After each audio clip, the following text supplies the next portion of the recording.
Hello, everybody, and welcome to the Housing Equals Justice 18th Annual Training Institute and Conference. We are thrilled to have all of you here today. I'm Madeline Ravish from the Connecticut Coalition to End Homelessness, and today we're very fortunate to have Access Community Action Agency giving us a tour of their shelter in Danielson. So I hope you all had a chance to tune in yesterday to tour the wonderful tour of New Opportunities Shelter Now, shelter named in honor of David Dudley.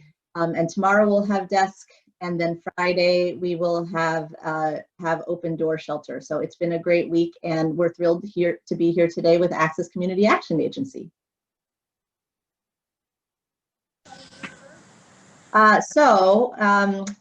A little bit about the Housing Equals Justice Conference. This is a conference that we designed to really think about the issues of criminal justice, racial justice, and economic justice as they relate to homelessness. We're also doing a deep dive into COVID and its implications for work to end homelessness. And we hope that you've tuned into the many wonderful sessions this week. And we're on day 3 of a 5-day set of workshops, so hope that you will be tuning in until Friday at 5 when we close.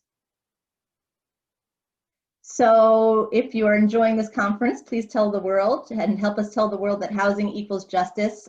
We are on Facebook, Twitter, and Instagram, and you can use the hashtag ATI2020 as well as a couple of other hashtags we have up here today. And I do want to make sure that we recognize our presenting sponsors, Bank of America and Zillow. None of this would be possible without their support. We are so grateful to them for making it possible for us to hold our first virtual conference free of charge to all of you. So a special thank you to Bank of America and Zillow. And if you haven't already, make sure you do check out the Housing Equals Justice store on the ATI website. The website is the same one you registered at, cceh.org/ATI2020, and click on store. We've got some great items there for you to buy, including our wonderful Housing Equals Justice mug is my favorite, and our t-shirts, so check it out. And with that, I'm thrilled to present our 2 speakers today, Kathleen Krider and Ian Matthew Harrington, who are going to give us an inside peek inside Access Community Action Agency. So Kathleen and Ian, welcome and take it away. Thank you so much, Madeline. Hey, ATI, welcome to Danielson, Connecticut.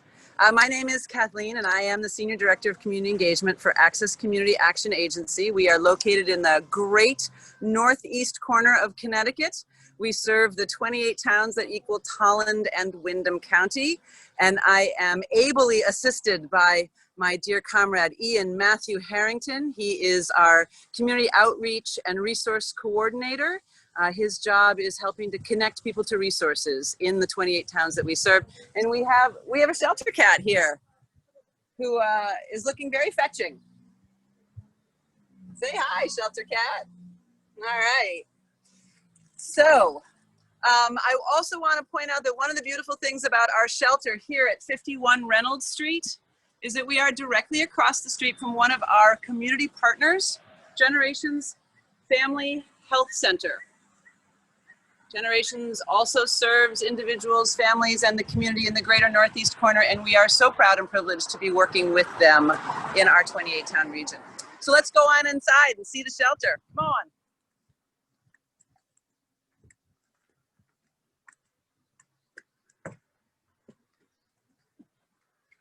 The Access Community Emergency Shelter was first opened in the middle 70s, I believe. Originally, we were a 60-bed shelter. Due to COVID-19 and some of the concerns and quarantine issues that have happened in the shelter. We do serve individuals as well as families, and we have our shelter separated for families and individuals. And we'll see that a little bit as we tour. So I'm going to mask up. I'm going to try to mask up. All right, and head on in. Come this way.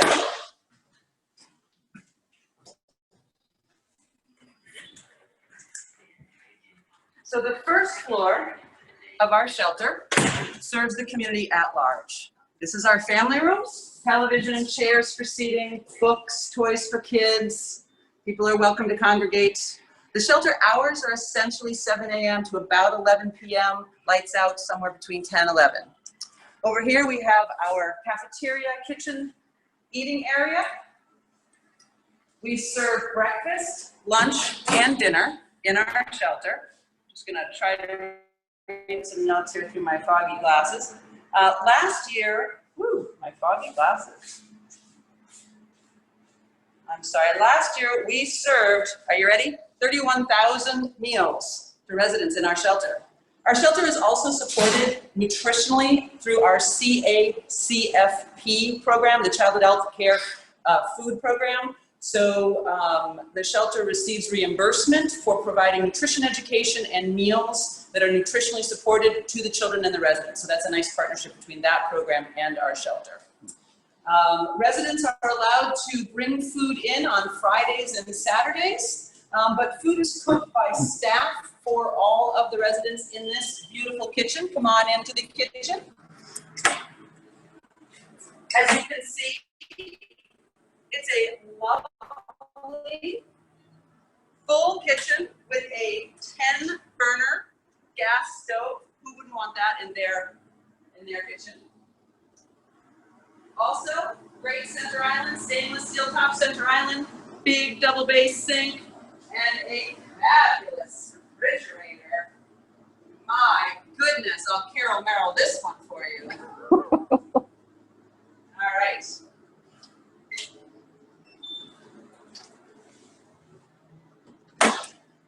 And we're going to head upstairs now into the resident section of the shelter. Stopping briefly at the laundry. Washing machines and dryers, room for folding clothes, storage of laundry materials.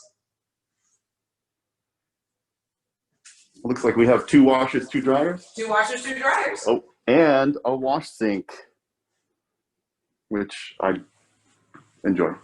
All right, so this is a 3-story house.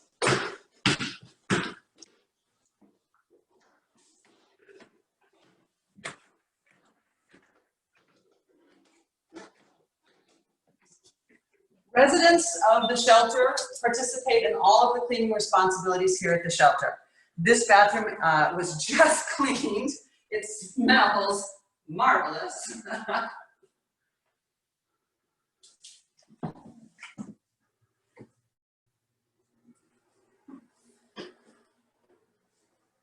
And this is the 2nd floor of our shelter, which we have set aside for singles.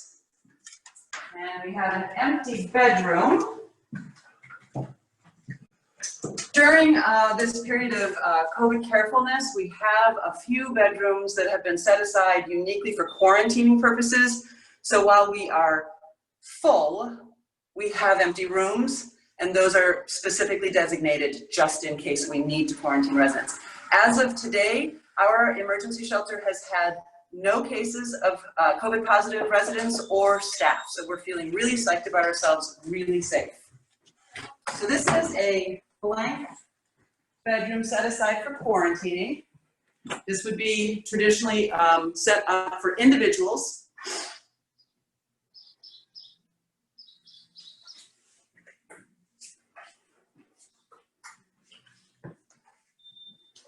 And because this is an old house, lots of hallways, doorways, different ways of getting places.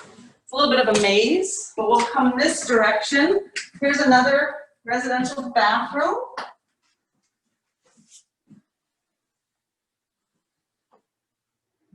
And we're going to go upstairs to the 3rd floor.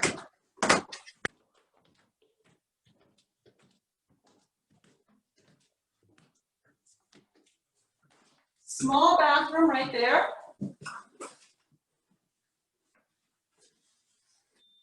And this floor is set aside for our families. So this is a family room.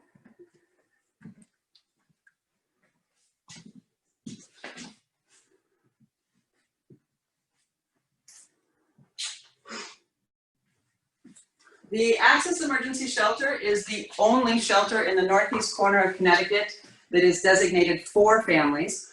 Holy Family in Willimantic is another family shelter for the northeast corner of our state. So very often, this is where everyone lands. We do also have a no freeze, and we'll be able to catch the back end of that on the way out. If families show up during our cold weather period, we bring them here to our emergency shelter as opposed to serving them at the cold weather shelter. All right, now let's see. I think we're going back this way and down the stairs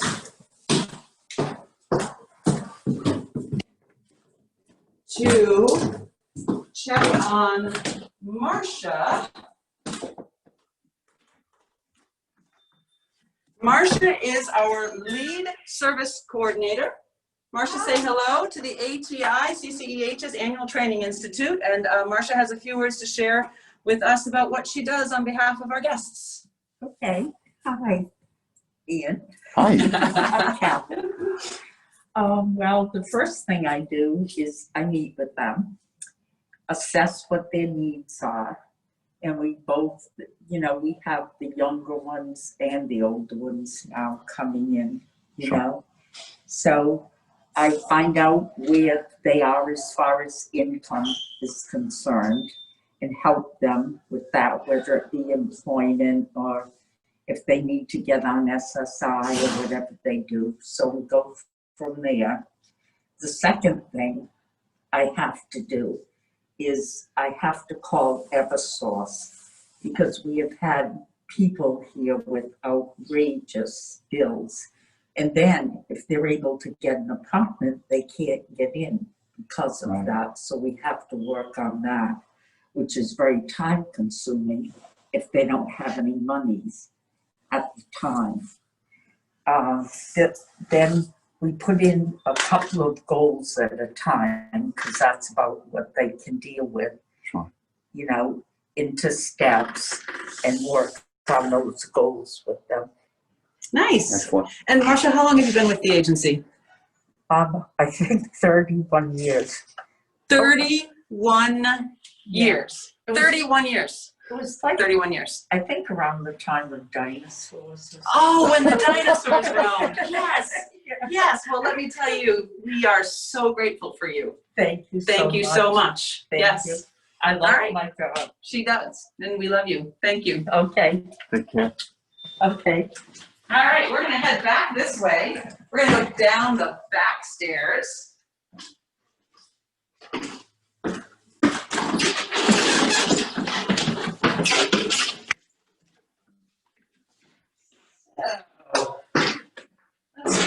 Let's go this way first. We'll say hi to Brenda. Just a quick hello. Brenda is our program specialist. This is her office, and she helps people Get shelter. get shelter.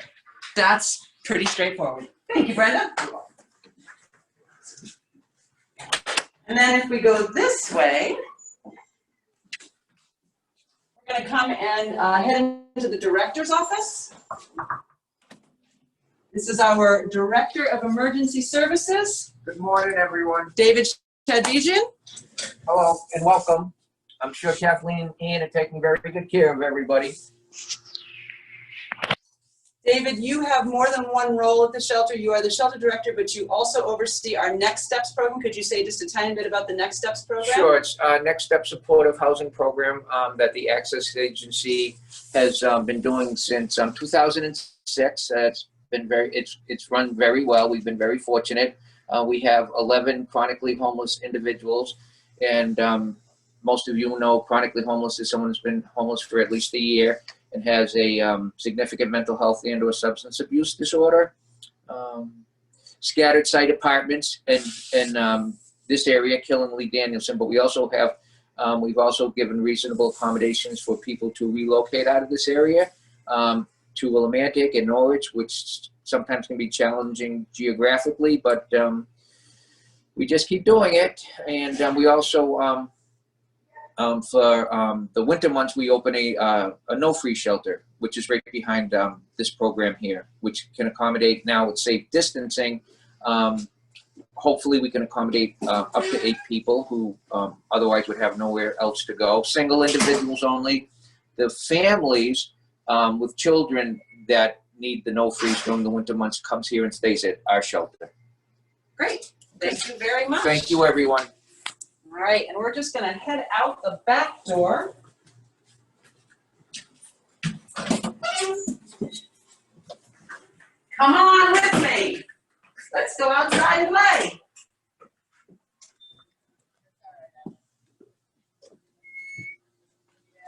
So, here's the parking area for the shelter, and we're just going to walk this way. I want to show you our play area, family outside area, and also the backside of our warming center for the no freeze period.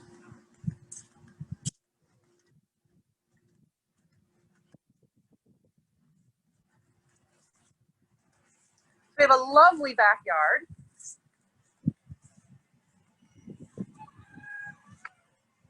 That has a rooster on the other side of the fence. So this beautiful area here to my right was given to us by Lowe's a couple of years ago. They put the patio in, they donated the furniture for the outside area. This red building right here, this is the back of the St. Albans Parish Hall, St. Albans Church, the parish hall. This is where we host our warming center during the no freeze months. We will be open, we hope, December 1st to March 31st this year. This will be our second year of having the no freeze center open in the northeast corner. This initiative was born out of essentially a single complaint by an individual who's living in this part of our catchment area, saying that that not enough was being done to shelter those people who needed shelter during the winter months. So 2 years ago, Access convened a community-wide conversation on how to best serve this neck of the woods.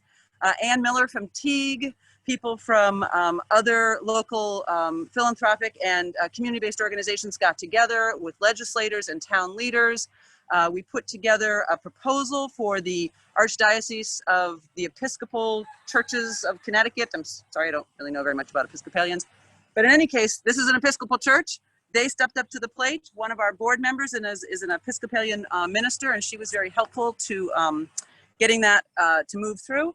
And this is where we house our no freeze. The other thing that you can't see is if this church was not right here, Access's administrative offices here in Danielson are just on the other side of this building. So our emergency shelter is really well located in terms of being able to wrap services around for the people that we serve. Along with our Next Step supportive housing program that David works on, we also have 2 other programs that our director Rhiannon McCabe is in charge of, and that is our rapid rehousing program and our youth navigation and diversion programs. So between these 4 discrete programs, we feel as though we are doing this very holistic and comprehensive job of trying to shelter as many people as we can in the ways in which they can best be sheltered. And that concludes my tour of our services. If people have any questions, I'm happy to answer them.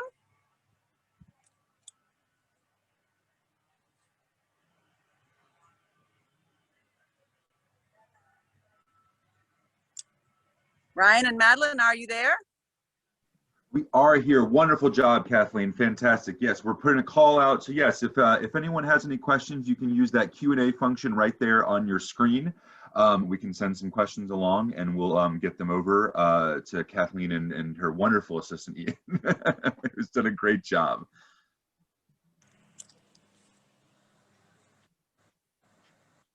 Well, Maybe a question, any supply or PPE needs or donations needed? So thank you for asking that question.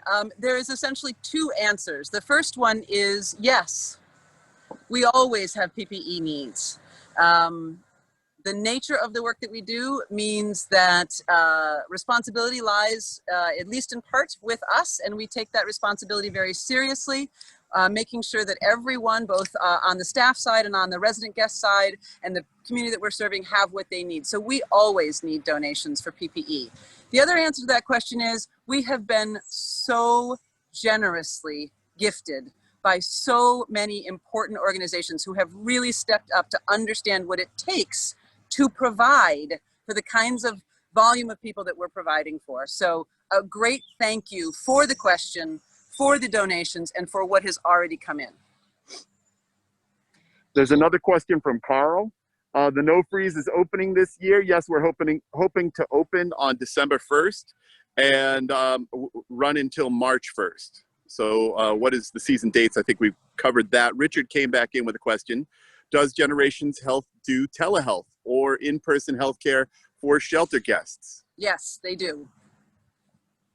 There you are. And Carl comes back in, more unsheltered in the Northeast or less this summer? I think we're down in numbers. Well, so we are down in numbers, but I think that there's an important reason. I think it's important to talk about why we think that is. First of all, COVID has shifted how we shelter people. Second of all, our rapid rehousing and navigation and diversion programs have really stepped up. It isn't that there are less people who need shelter, it's that we have really turned up the volume on how to get people safely sheltered in very short periods of time. Rhiannon and her team have done a remarkable job of connecting with landlords, getting people into homes, providing them with the stability that they need. Marcia and Brenda working together. The other thing that I think have to acknowledge is that with the eviction moratorium in place, it's hard to say what will happen when that goes away. We may see some wiggling of numbers that doesn't necessarily feel very good. Right now, we're doing pretty great. That's all I see for questions at this point. Yes, wonderful. Well, thank you so much, Kathleen and Ian. Wonderful job. Excellent. Thank you so much for the work you do. We do these member spotlights every day just because, actually, real quick, this is a good one because I like the answer to this question. Someone did just pop in with, is shelter diversion increasing? I'm sorry, say the question again? Is shelter diversion increasing? Oh yeah, absolutely. Well, yeah, we're working really hard at keeping people out of homelessness. You bet we are. We are diverting people as fast as we can. It is the most wonderful way to answer the question around the issue of unsheltering. If we can keep people diverted from homeless shelters, we're really happy. Yeah, I thought that was a good one to sneak in because I knew the answer too. It's a good one. So, but yes, oh, perfect, and more cats. A lot of animals at this at the ATI this year. Yes. Bookend to our session. Who is this? A good bookend to our session to okay. Our black cat friend. Wonderful, wonderful. Well, excellent. Again, thank you so much. And to attendees, yeah, we've been doing these member spotlights because as CCEH, we certainly know that it's our members. On the ground out there that really make our work of ending homelessness across our state possible. And it's really fascinating to sort of see, each of our individual and the work you all do. So, a huge thank you for doing this morning. And, we hope you'll be able to attend some of the sessions for the rest of the day. Thank you. With that, as everyone else that is in the session, just go ahead and pop up on the screen here. You'll see the schedule for the rest of the day right at 10 o'clock. We've got Housing Plus Services and then a critical time intervention rapid rehousing training. Our keynote today is COVID-19 systemic racism and homelessness with Bobby Watts.